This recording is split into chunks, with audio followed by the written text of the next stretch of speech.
Well, and I will seek some advice now from our studio guest, Heise. He's the chief economist at Allianz Group. So first of all, let's get this out of the way. How big is the risk that I will once, very soon perhaps, hold a 1 million euro note in my hands that's worthless?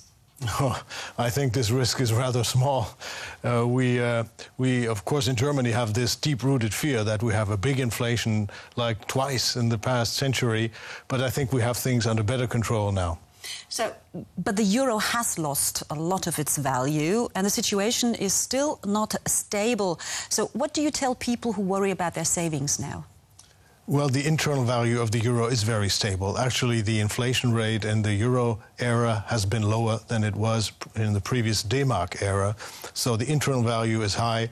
The external value, the exchange rate, has lost some value, but still at 123 versus the US dollar, this is quite a fair valuation. Okay, well, let's take a look at inflation rates in Europe right now to get a better idea how dangerous it is or isn't. Now, in 2009, Germany's inflation rate was at 0.2% compared to 2008. Now, troubled Greece had an inflation rate of 1.3%.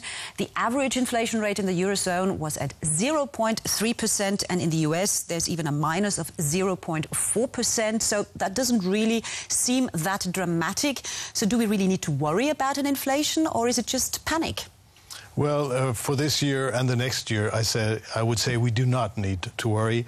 This very savage recession we've had in the past 1.5 years has, of course, dampened any inflationary pressure. There's big excess capacity in the world economy. There's hardly any wage pressure, so we don't fear inflation for this and next year.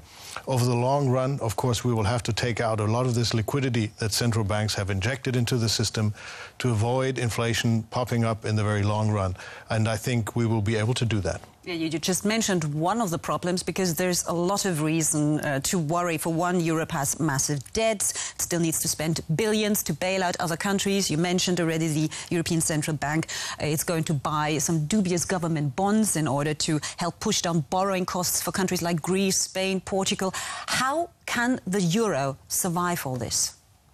Well, it is a justified question because the pressure is on the central banks to stick to this very accommodative policy right now because of the problem with Greece or the other southern countries. It's hard to imagine the European Central Bank turning course very soon. But eventually this has to take place in order to stabilize the euro. And I think once we go into the year 2011, I think the situation will have calmed down somewhat so that we can get back to more normal policies. And what's your worst-case scenario then for us? I don't really have a worst-case scenario for the euro because I think the wake-up call here was a lot earlier than it has been in other areas. The United States and the United Kingdom have pretty big debt problems and are, in a way, not tackling them as quickly as some euro countries now have to. So, in the end, I think the euro will have a little lead even.